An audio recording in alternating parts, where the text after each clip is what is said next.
person. So welcome to Greater Lafayette Commerce, Latino Pioneers. I'm your host, Jesus Correa, the Latino Business Liaison for GLC. We're back for our next installment to listen to the inspiring stories and journeys of our Latino business members. Join us as we explore their challenges, success, insights, and celebrating their impact on Greater Lafayette.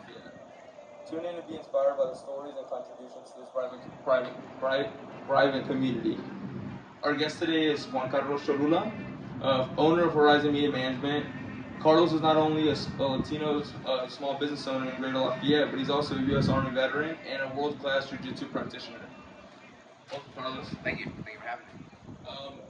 Carlos and I have actually known each other for a long time. I always like to preface this when we've met and we've talked, and I've told the team. Carlos actually taught me my first wrestling move when I was 10 years old. So, Carlos and I go way back. For me, it was about 80 pounds ago. Way smaller than I am now. But it was a good introduction to what eventually would become a sport that I love. But enough of that. I'll start with some of the questions here. Carlos, can you start by telling me a little bit about yourself and what Horizon Media Management is? Yeah, absolutely. So I'm a first generation Mexican American. So both my parents were immigrants from Mexico.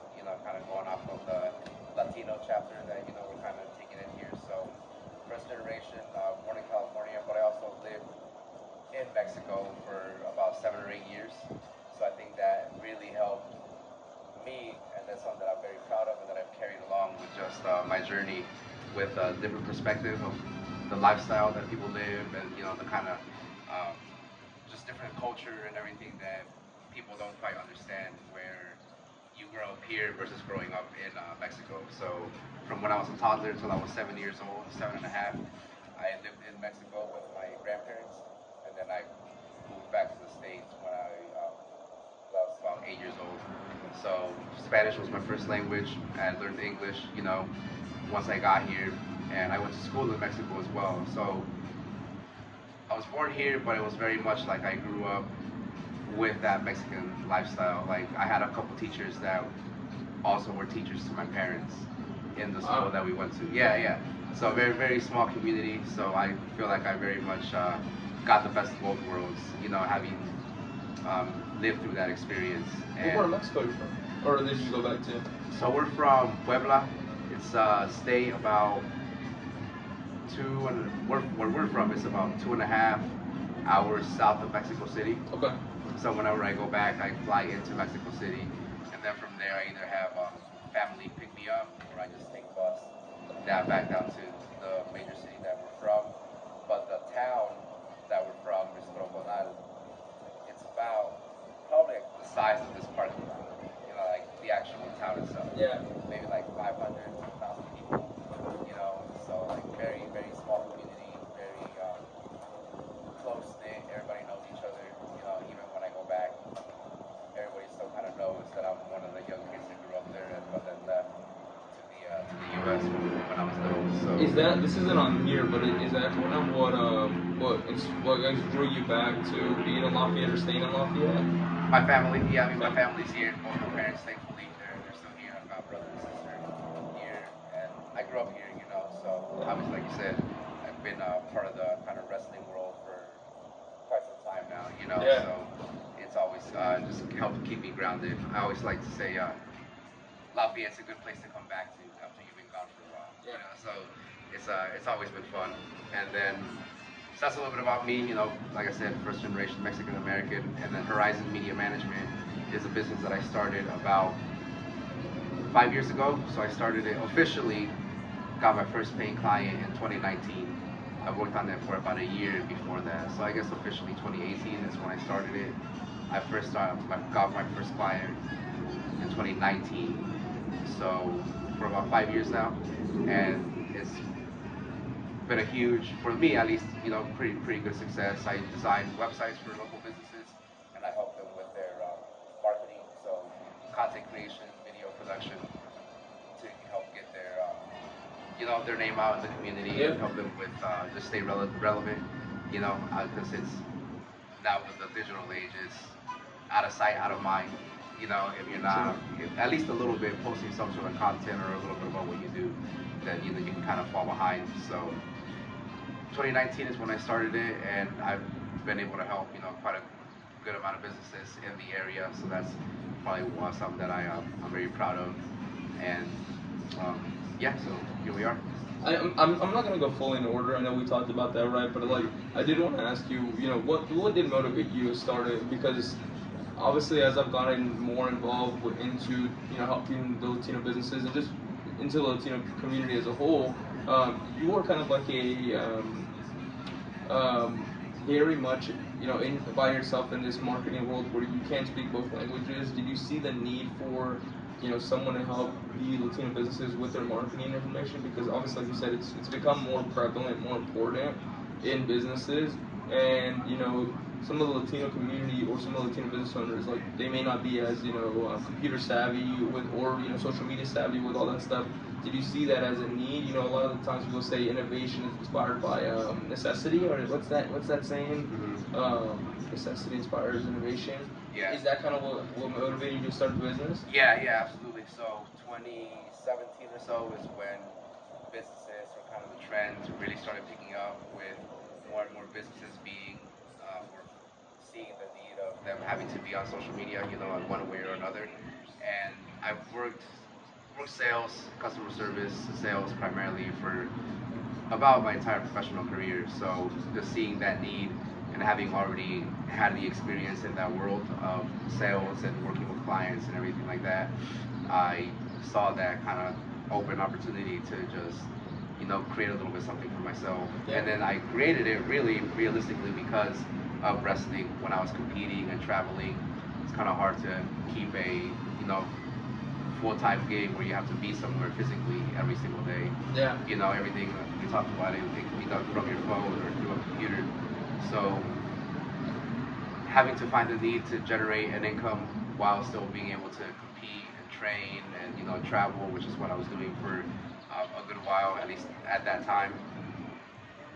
Kind of putting the two together and just connecting the dots, and started just at first I wasn't sure if it was going to be able to take off. It was just a lot of trial and error, but then it was really about a year and a half worth of build up before I got, like I said, in 2019 I got my first actual paid business or my first client, and then from there it kind of just sparked a little bit of a flame, and that kind of snowballed into an entire thing, and yeah, it totally just built on itself. It was pretty awesome. Shout out to Big Wheels for the opportunity. Oh yeah, Big Wheels was your first paying client. Yeah. I was gonna mention something about I didn't even put that together. I guess we had a conversation about what did inspire it, but that makes a lot of sense. Like I mentioned, when I say world class jiu-jitsu practitioner, we're talking world level. You went to where did you go to compete in the world championships? So in 2019, I went to Kazakhstan to compete with the world team, Team USA, and then 2021 we traveled to Serbia to compete with at the world championships. So we're not talking like, hey, you're going, and I'm not discrediting anybody else, but you're not going to, hey, I'm going down to Indianapolis to to do this. You're going overseas and competing for the United States of America at that. So it's like I didn't put that together. Where it's like, yeah, you have to kind of have to be creative to, like you mentioned, like, hey, I have a paying job or maintaining a job where, hey, I can't really go every single day to it because I'm also practicing and doing this as well. So I didn't kind of put that together. We hadn't talked about it in the past, but that makes a lot of sense. Now, obviously, you talked about your go back to Mexico when you were younger and how that really you were raised in the culture then, and you really kind of knew like you really implemented those Hispanic and those Latino roots into you. Has any of that bled into you as a business owner and like your work ethic as a business owner or your how you deal with clients? How has that affected you, or like in a positive way? Just your heritage as a Latino business owner. Yeah. So actually, having learned English or Spanish rather in Mexico, I have that like dialect from Mexico, versus someone that like even Mexican American or a first generation kid that learned Spanish here. They understand it, they can speak it well, but like the dialect is just a little bit different. Just even from anywhere you go. You go to Philly, they got the Philly. Like wherever you go, different places have their own little dialect. So having grown up in Mexico, gone to school in Mexico, and just learned the lingo, that's helped out a ton, especially when I was younger. Like our parents, kids our age, they're all older. Like some of them own their own businesses now, But our parents before us, a lot of them were the first when they were fresh from Mexico, or they had just gotten here, So that helped me be able to connect with them a little bit more, just because as soon as we started speaking Spanish, they understood that dialect, 'cause that's where they're from. So immediately they understand, or they could hear that the roots, they could hear the roots pretty much. They knew immediately you can connect with them, and kind of the lingo and the dialect automatically connects. So they makes it that it always made it that much more comforting, because Hispanics, Mexicans, we always like to work with other Mexicans. Anytime you hear they got somebody that speaks Spanish or that can help them, a lot of people will kind of flood recommend them to you. Start making recommendations. So that was always a big, it's always been a huge help for me once I started getting into clients and working with different businesses, and about 50% of my business, if not more, of my clients have all been Spanish, Hispanics, Spanish speaking, just because that need's always been there. But that's one of the big things, besides the work ethic that I learned from my parents, and that's just our culture in general, the work ethic, but then also just being able to connect with them on that like core level, having grown up in Mexico. That's been a big help for me. So I'm thankful for that. Maybe not necessarily go along with that, but I know we mentioned obviously your first client, but what was that one of your proudest moments, or I guess what has been one of your proudest moment as a business owner? Obviously, I've had people tell me before, it's getting the first client, or even some people just tell me like even just starting your LLC, right, or buying your LLC. That's a big one. I guess what was it for you? One of the big things for me is having been able to help lots of different businesses, like even help them like reach their own milestones. Having had like a part in that. Knowing that if I see a business that really took off with something that we worked on, or a project that we worked on, and just knowing that like I took part of that, that for me is always just like even better than like my own business, because their success ultimately kind of ends up being my success if we work on something together. Yeah. So one of the big businesses that I helped was a construction company out in Frankfurt. I updated their website, and one of the big things they were having is when people were getting quotes, or they wanted to get quotes, everything had to be like over the phone, or they call in, the receptionist would fill out the application or fill in the form, and then they would go on off of that. And on their website, I put in a form that people can fill out, and I actually still get it on my account because I created it. But I think 22 is when I designed the website, 2021 maybe, around there. And since then, I've had to delete prior entries, and it fills up at 500, and I've had to delete old entries to restart new ones. So like from there, it's like being able to see that. So probably now over 1,000 submissions from actual clients. I see them. I see the local number. I see who they are. It eliminates that time that they have to spend going through, and it gives them those extra, because that adds up, right? That's an extra 10-15 minutes per call. Yeah. That frees them up to be able to do other things, right? People don't think about that either sometimes when they come from like a marketing or even like a digital space, where it's like you're not getting just the clients, but you're getting some of your time back as well. Yeah, absolutely. Yeah. So that's one of the biggest things, just accomplishments, not only through my business, but the businesses that I help, like their success kind of becomes my success. Just kind of take a little bit of pride in that. So one of the biggest things I've been proud of is knowing that I've taken a little bit of a part in helping other businesses grow their business, and help them reach some milestones. So that's been fun. It sounds like you've grown a lot too. You're just in probably learning, and things have probably updated as you've gone through this process. Is there anything like what's the future look like? What's the future goals? Like what does Horizon Media Management look like in 3 to 5 years. Hopefully, if everything goes. I know that's life, right? Not everything always goes according to plan, but what's the future goals for your business? Continue growing. Obviously, help out more businesses, get more clients, but also a team, grow a team. I have a small team now. I've got a couple assistants that help me.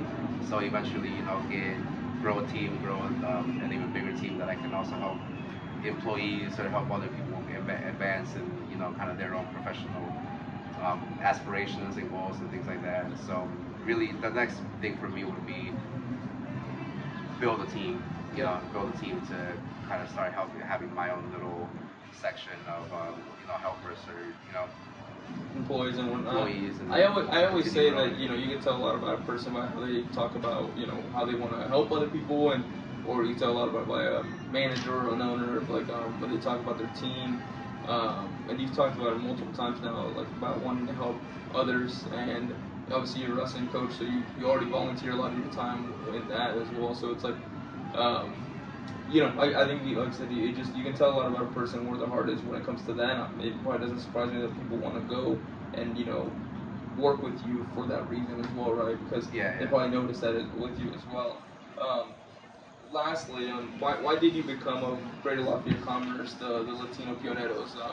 The Latino Pioneers, obviously, the GLC Latino business members that have recently joined in my first year here as the Latino business liaison. We've quadrupled, if not quintupled, in the year that I've been here, and obviously you've been part of that growth. Why did you? What kind of motivated you to want to become part of what we're kind of trying to grow here at GLC? Well, one of the biggest things is seeing the traction and the attention that you've been putting into it. Because I really didn't know too much about it or had heard much about it up until you took over the position and started, kind of networking and growing your own department from there. But just being part of a like-minded, community, like-minded individuals, obviously business owners, and then obviously always also going the Latino route where local Latino business owners can get together as well. Just seeing that, and I'm also part of a couple other groups that I've joined, but seeing that you guys are starting to the Lafayette, obviously Lafayette Commerce is a good program to be involved with. So just being able to join like-minded individuals, like-minded businesses, but also hopefully be able to help out others as well. Help other young kind of starters or even very more experienced business owners be able to communicate and help them out in any way that I can. So, but also at the same time, obviously grow the business. So no, there's the networking aspect to what we're doing as well, right? Because I'm hoping that as we continue to grow and where there's over, I still don't have the exact number, but I'm thinking it's in the close to the 200 range, right? The Latino community is actually did a presentation about it. We're 32% more likely to open up a business than any other ethnicity or race. So it's just going to continue to grow here in Lafayette, and obviously, you being in that space where marketing is a necessity nowadays. You kind of want to have a website so people can kind of visit you and message you. As those businesses grow, I think hopefully they start coming to our events. Hopefully. That you can kind of connect with them and then kind of get them helped out in that space, because obviously it's very much a necessity.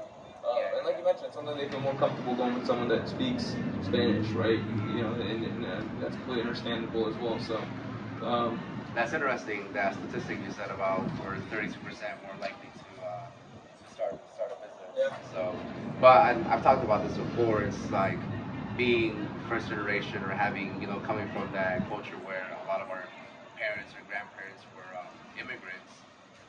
I talked about it before, like I said, coming to a whole different country and starting a life and growing a family, like that's like the ultimate form of entrepreneurship. You don't know what's on the other side. You don't know what you're gonna do. All you're gonna do is from just my parents' perspective, grandparents, like all you know is that you're gonna make it. And that's the American dream. For that's kind of crazy right now too. But you don't when our parents or grandparents get here, they don't speak the language. They don't have everything that people that are from here have. And not looking at it as a handicap, but one way or another, they just make it happen. Yeah, You know, 100%. so it's like, why not? Yeah, So, I never thought about it that way, but it is very much like being an entrepreneur. You never know what's on the other side of that door, right? yeah. And then obviously they made it work, right? I mean, Yeah. we're here, you know, a lot of our parents or even kids our age, they have their own kids now. Like parents are well off now. They're a success, you know, like Gotta find a way to make it really work. they're the definition of the American dream. Yeah, just absolutely. One way or another, they made it work. So that's pretty awesome. Yeah, absolutely. Well, great. I just want to thank Carlos again for chatting with us this afternoon. We're actually at Dos Amigos, another Latino Pionero, down here on the west side, in the plaza. I don't know exactly what the plaza is called, but you can find it. It's a great place. You can sit outside in this beautiful weather. The Levy Plaza. It's been a real pleasure to get to know you. I would say over the past few months, but obviously we've known each other for a lot longer than that. But getting to know a little bit more about you from an entrepreneurial side, and kind of like I said, I honestly didn't know you actually were in the Army either. I knew about the jiu-jitsu side, but I did not know you were in the Army as well. So you've lived quite a life for, how old are you? Like, 33 now. yeah, like for only being 33, you've traveled the world. It's crazy. Join us in the conversation on social media. Follow Greater Lafayette Latino Business Community. It's a group on the GLC page. You can follow us on Facebook through there. And share your thoughts, comment, let us know, if there's a Latino business that you guys like, that you'd like to see next. Have a great rest of your week. Thank you so much. Happy 4th of July. Yep, happy 4th of July. That's that better than you, right? Yeah, for sure.